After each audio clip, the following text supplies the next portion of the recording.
Donc cette petite vidéo reprend l'activité GeoGebra faite sur les angles associés, et on va revoir pour chaque cas de figure, en faisant varier nos angles, comment évoluent ces angles opposés et les coordonnées des points associés sur le cercle trigonométrique. Alors la première configuration, l'angle T et l'angle moins T, donc c'est la configuration où on a donc un angle T ici qui correspond au point OM et son angle opposé ici qui correspond au point violet N. Alors sur GeoGebra, on a donc positionné le point M en définissant ses coordonnées ici. M a pour abscisse cosinus de T, pour ordonnée sinus de T, et N a pour coordonnées cosinus de moins T en abscisse et sinus de moins T en ordonnée. Alors sur le schéma, on a fait ensuite apparaître en pointillé les perpendiculaires aux axes passant par ces deux points, de manière à pouvoir visualiser clairement l'abscisse, ici, des points M et des points N, dont on voit qu'elle est commune. En vert s'affiche l'abscisse du point M, en violet s'affiche l'abscisse du point N. Et puis on retrouve ici, en pointillé, les longueurs qui correspondent aux ordonnées du point M et du point N. Donc on voit sur ce dessin que M et N ont même abscisse, 0,9. Donc les deux angles ont le même cosinus. Et on voit que les deux points ont des ordonnées qui sont opposées. Ici, le chiffre n'affiche que la longueur, donc affiche une valeur positive, mais on voit bien que sur l'axe des abscisses, on est du côté des ordonnées négatives. Alors, on va voir comment ça donne en animant tout ça sur GeoGebra. Voilà, donc on va faire bouger notre point.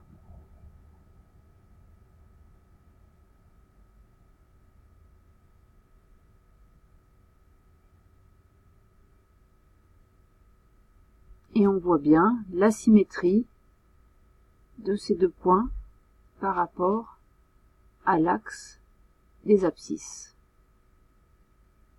Donc on voit bien que ces deux points ont toujours la même abscisse et des ordonnées. Voilà, donc pour cette configuration T et moins T, on retrouve les égalités de cosinus avec des sinus opposés.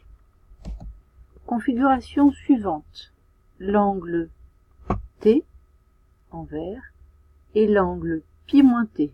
Donc on part du demi-cercle, pi, l'angle plat, et on remonte de l'angle T pour tomber sur le positionnement du point N.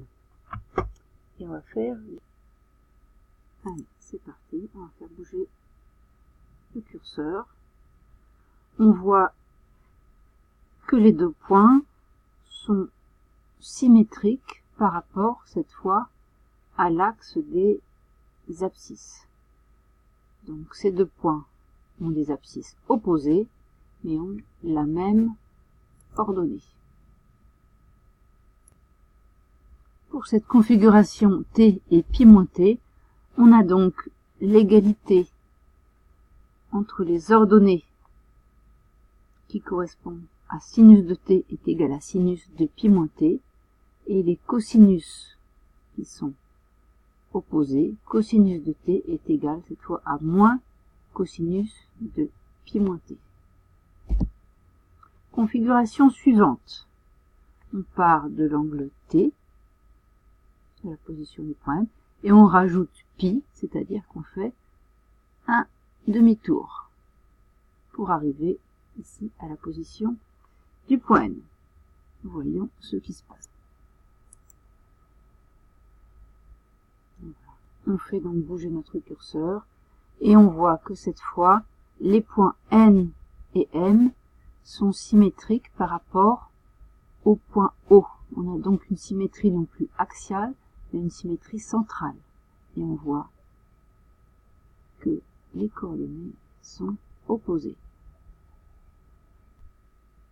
Pour l'angle T et pi plus T, on voit donc que les abscisses sont opposées, c'est-à-dire que cosinus de l'angle T est égal à moins cosinus de pi plus T, et également les ordonnées sont opposées, donc le sinus de l'angle T est égal à moins sinus de pi plus T.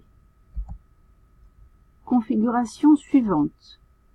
On part de l'angle T, qui correspond à la position de M sur le cercle trigonométrique, et on rajoute un quart de cercle, un angle droit, pi sur 2, pour positionner notre point N ici.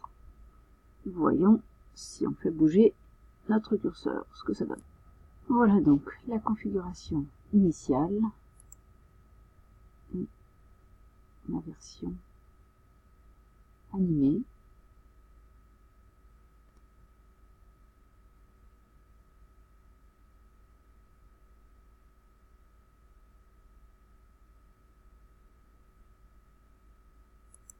Si on fait un arrêt sur image ici,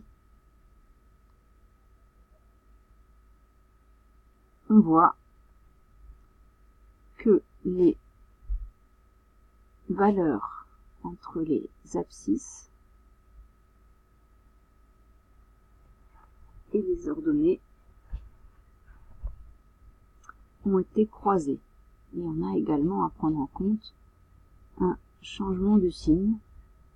Ici, on voit que l'abscisse est positive et là, l'abscisse est négative. Par contre, notre ordonnée ici est positive et notre ordonnée ici est également positive. Donc il n'y a pas de changement de signe sur les ordonnées. Par contre, sur l'abscisse, on a un signe moins à prendre en compte. Sur cette configuration, on voit donc que l'abscisse du point N, ici 0,95, est égale à l'ordonnée du point N, d'où la relation cosinus de t égale à sinus de pi sur 2 plus t, et on voit que l'abscisse du point M, ici à 0,32, est égale à l'opposé, l'ordonnée du point M est égale à l'opposé de l'abscisse du point N, qui est de moins 0,32, puisqu'on est ici sur les abscisses négatives. D'où la deuxième relation, sinus de t est égal à moins cosinus de pi sur 2 plus t. Et enfin, la dernière configuration, on part cette fois d'un angle T, qui correspond à la position de M ici en vert, puis on part de l'angle pi sur 2, donc le quart de cercle, et on retire l'angle T, c'est-à-dire qu'on fait l'angle, on parcourt l'angle dans l'autre sens pour arriver ici à notre point N.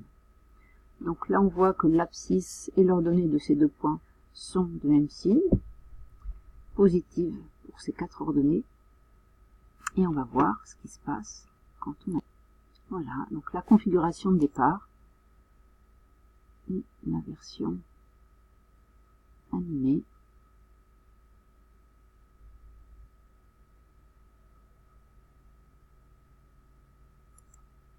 Avec ici un autre arrêt sur image. On voit que 0,98, donc moins 0,98 pour l'abscisse du point N, c'est égal à l'ordonnée moins 0,98 du point M. Retour donc à la configuration T et pi sur 2 moins T. Conclusion.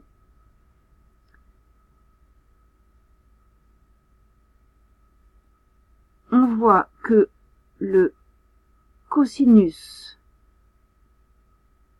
pour conclure sur cette dernière configuration, on voit donc que l'abscisse du point M, ici, c'est-à-dire le cosinus de l'angle T, est égal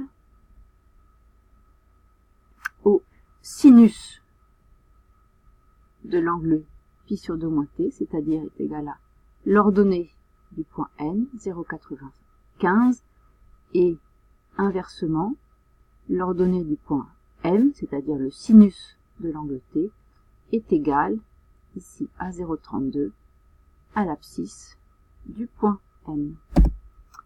Et on a bouclé l'affaire.